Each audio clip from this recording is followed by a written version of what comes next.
Quand nous avons imaginé Europe Midi, cette émission qui est en train de bouleverser la radio, il nous manquait 5 minutes pour faire 2 heures. Mathieu Noël.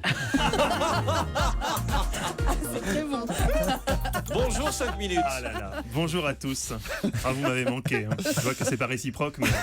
Mathieu, la nouvelle a eu un écho considérable de Verdun à Montélimar. Un livre est en préparation aux éditions Minibus. Eh oui. On savait que la bataille de Verdun avait fait beaucoup de morts, mais pas à ce point. Et oui, Maxime, Alain Decaux n'en dort plus. Toutes ces années, il a été dans l'erreur, ainsi que tous les spécialistes de la Première Guerre mondiale. Une fois de plus, Europe 1 vole au secours des historiens qui ont cette fâcheuse tendance à minimiser les chiffres.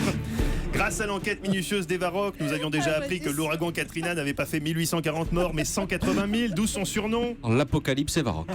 Mais vendredi, à l'occasion du centenaire de Verdun, effroyable bataille symbole de la Grande Guerre, dont on pensait jusqu'alors qu'elle avait fait 306 000 morts, ce qui est déjà pas mal, Jean-Michel Apathy, le Fernand Braudel des ondes, a révélé que le bilan était en fait bien pire. Jean-Michel qui a commencé par cette phrase qui rétrospectivement sonne déjà comme un aveu. Alors je vais essayer de ne pas me tromper dans les chiffres. Mais voilà, 306 000, ça lui semble peu. Pour Verdun, Jean-Michel voit plus grand, 400 000, 500 000. Non, quand Jean-Michel réécrit l'histoire, il la réécrit pas à moitié. Il y a exactement 100 ans se déclenchait la bataille de Verdun. 1 million de morts dans cette bataille horrible. Le million. Hélas, quelques instants plus tard pour Braudel, c'est la douche froide. Il commet l'erreur d'inviter un expert de la Première Guerre mondiale, un expert qui, contrairement à Maxime, qui trouvait le chiffre d'1 million tout à fait plausible, va signaler poliment mais fermement que c'est quand même n'importe quoi. La boucherie de Verdun, horrible, qui a fait 1 million de morts. 300 000 plutôt. Oh, ne chipotons pas, 700 000 poilus Comment près. les gens vous tuent les sujets Mais oui, c'est incroyable d'entrer comme ça. Ah ouais. Non, mais enfin bon. Si on l'avait pas invité, ces ça historiens. passait, Non, toujours à pinailler les historiens. Lui, l'histoire de France, il le dit ouvertement avec toute l'insolence de la jeunesse. J'en ai rien à cirer. Une jeunesse à la dérive. Il était pickpocket sur le RERB, taxant des cigarettes aux voyageurs. Jean-Michel, vous avez du feu? Le soir, il dormait dans une bouche d'aération de l'échangeur A6B à 86, serrant contre son cœur une icône de Saint-Casimir, quand Fabien Amias, le patron d'Europe 1, a choisi de lui donner sa chance. Il parlait à peine notre langue. Le président ne veut pas passer en force, qui refuse d'être examiné par un homme. Aujourd'hui, Maxime Switek parle quasiment français et mieux, il a même appris à lire. Qui pensait que ce jour arriverait? Personne. Et surtout pas son père. Surtout pas son père, l'irascible cantonnier Miroslav Switek, qui interdisait à sa femme de lire et qui un jour l'avait surprise avec Madame Bovary entre les mains. Autant vous dire que ça a bardé. Elle avait été jetée dans un étang. Sous les yeux de Maxime, qui depuis, traumatisé, a du mal à lire et surtout à se relire. Et j'ajoute un 3e livre, on ne badine pas avec l'humour d'Alès, c'est de Jean-Pierre Delaune aux éditions Minibus. Ah, ça doit être Omnibus. Omnibus. Autre phénomène inquiétant ces derniers jours, les appels à témoins de plus en plus confus au 39-21. Alors là, je lance un autre appel à témoins.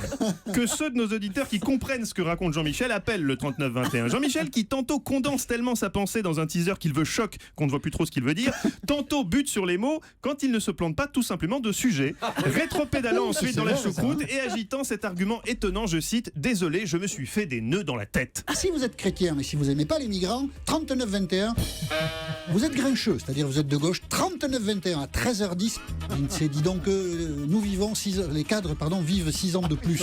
J'ai patiné. Là. Que les ouvriers et ça c'est pour les hommes, pardon. Et puis nous parlerons de Apple qui résiste, elle, à la NSA, l'Institut de renseignement américain, et de la guerre de Verdun, la bataille de Verdun, pardon. Nous attendons vos témoignages au 39-21, et puis nous venons d'en parler, la 5G va bientôt, pas tout de suite, mais bientôt, arriver sur vos téléphones. Comment utilisez-vous vos... Non, excusez-moi, je suis en train de me tromper. C'est pas du tout la 5G, en fait, le 39-21. Ce sont les SDF. Et alors, j'ai fait des nœuds dans mon cerveau. Je remets tout ça en ordre dans ma tête et je vous dis à tout de suite. Et oui, il remet ça en ordre dans sa tête. Je vous remercie. On lui change les piles et il revient comme neuf après la pub. Cette semaine, on saluera également cette nouvelle séquence de l'émission, le grand direct de la santé. Ongles incarnés, ostéoporose, règles douloureuses, le docteur Mich répond à toutes vos questions et ce sans aucun diplôme. Vous pourrez donc lui confier vos problèmes d'allergie cutanée, il répondra un éclairant « Ah oui !» auquel il ajoutera son fameux « P de bouche » qui signifie que tout ça est bien joli mais qu'il n'a pas fait dermatologie. Vous, ce sont des crèmes hydratantes qui vous ont causé des soucis, c'est ça? Ah oui. Dès que je les applique, je les ai appliquées, Oui. j'ai la peau qui instantanément devient toute rouge, mais brûlée. D'accord. Ah oui. Dans le même esprit, vous êtes un gros fumeur, vous en avez marre des discours culpabilisants des médecins qui vous disent que 2 paquets par jour c'est trop. Oubliez ces pisse froids et découvrez le discours rassurant et complice du docteur Mich. Vous aimez fumer.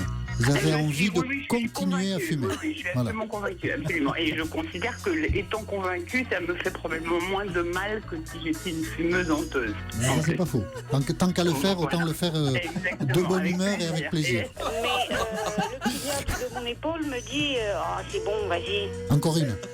Encore une. Ah, bah écoutez, profitez-en. Hein. Ah oui, profitez-en, on s'en fout. À noter ce SMS reçu à l'instant par Jean-Michel. Merci encore, monsieur Apathy. Votre virement partira dans l'après-midi. Signé Marlboro France. Comme j'aurai du temps libre la saison prochaine, je pense, j'ouvrirai une consultation. Oui, ça sera mieux. C'était les conseils du docteur Mich sur le tabac. Docteur Mich, un conseil pour nos auditeurs souffrant d'alcoolisme? Boire de la tequila pour tenir le coup. Voilà, c'est le bon sens. Aujourd'hui, enfin, on fête également le dernier jour de Capucine, responsable des auditeurs à qui Jean-Michel a dégoté un stage aux Nouvelles de l'Orne. Capucine qui hier a commis l'irréparable, mettre à l'antenne un auditeur qui ne connaissait pas Jean-Michel. Bonjour Claude. Bonjour Jean-Michel. Jean-Michel, pardon, oui. Gros bisous, Capu. Bonne chance. C'est super, les Nouvelles de l'Orne. Mathieu Noël, mesdames, messieurs, dans les découvertes d'Europe Midi. Merci Mathieu.